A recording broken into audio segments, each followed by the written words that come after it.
गुरु और शिष्य की कहानी। एक गुरु और शिष्य जंगल से होते हुए अपने गांव जा रहे होते हैं। अंधेरा काफ़ी हो चुका था। शिष्य ने अपने गुरु से कहा कि गुरुजी, काफ़ी रात हो चुकी है, अगर आप कहें तो आज की रात यही आसपास के किसी गांव में गुजार लें। गुरुजी ने अपना सर हिलाया और वो आसपास के गांव में एक छोटे से घर के पास जाकर रुके। अब जैसे ही वहां गए तो गुरुजी के शिष्य ने दरवाज़ा खटखटाया। उस घर से एक गरीब आदमी बाहर आया तो गुरुजी ने बोला, हम अपने गांव जा रहे थे, लेकिन काफ़ी रात होने के वजह से हमने इसी गांव में रुकने को सोचा। क्या हम आज रात आपके यहाँ रुक सकते हैं?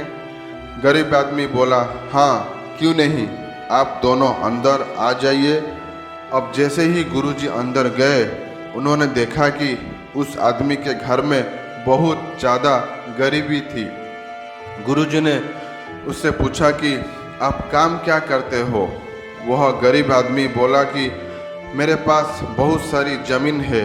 तो गुरुजी ने बोला, अगर तुम्हारे पास बहुत सारी ज़मीन है तो इस तरह से क्यों रह रहे हो? वह आदमी बोला, यह किसी काम की नहीं है। गांव वाले बोलते हैं कि यह बंजर ज़मीन है, यहाँ पर कुछ भी नहीं उगाया जा सकती है और वहाँ फसल उगाना बहुत बड़ी बेवकूफ़ी है। गुरुजी ने बोला कि तुम्हारा गुजारा कैसे होता है? उसने बोला कि मेरे पास एक भैंस है जिससे मेरा पूरा घर चलता है। यह सुनने के बाद गुरुजी सो जाते हैं और रात में जब सब लोग सो रहे होते हैं तब गुरुजी अपने शिष्य को उठाते हैं और उस गरीब आदमी की भैंस लेकर अपने गांव चले जाते हैं। शिष्य अपने गुरुजी से पूछता है कि गुरुजी, कहीं आप ये गलत तो नहीं कर रहे हैं? उस गरीब आदमी की रोजी रोटी इसी भैंस की वजह से चलती है।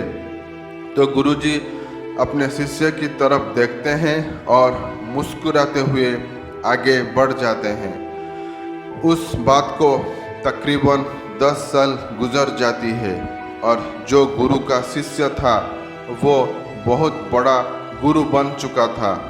तो एक दिन उन्हें उस गरीब आदमी की याद आती है कि मेरे गुरु ने उस आदमी के साथ अच्छा नहीं किया था। मुझे एक बार चलकर देखना चाहिए कि वह आदमी अब किस परिस्थिति में है। वह शिष्य उस गांव की तरफ जाता है और वहां जैसे ही पहुंचता है तो वह देखता है कि जहां पर उस गरीब आदमी का झोपड़ था, वहां पर एक बड़ा ही आलीशान महल बन चुका था और उस झोपड़ी के बाहर जो बंजर जमीन थी उस पर फल और फूलों के बगीचे थे। तभी उधर से उस घर का मालिक आता है। शिष्य उसे पहचान लेता है और उस आदमी को बोलता है, तुमने मुझे पहचाना? मैं अपने गुरुजी के साथ आया था। वह आदमी उसे पहचान लेता है और बोलता है कि उस रात में आप कहाँ चले गए थे और उस रात के बाद भी मेरी भैंस कहीं चली गई थी।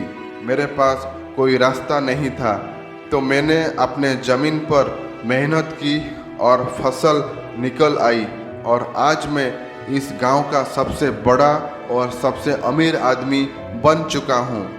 ये सुनने के बाद शिष्य के आँखों में अपने गुरुजी के लिए आंसू आ गए और उसे ये बात अब समझ आ गई और वो रोने लगा। इस कहानी से हमें यह सीख मिलती है कि हमारे अंदर ऐसी बहुत सी टैलेंट छुपी हुई है, लेकिन हमें कोई ना कोई चीज़ रुका कर रखी है।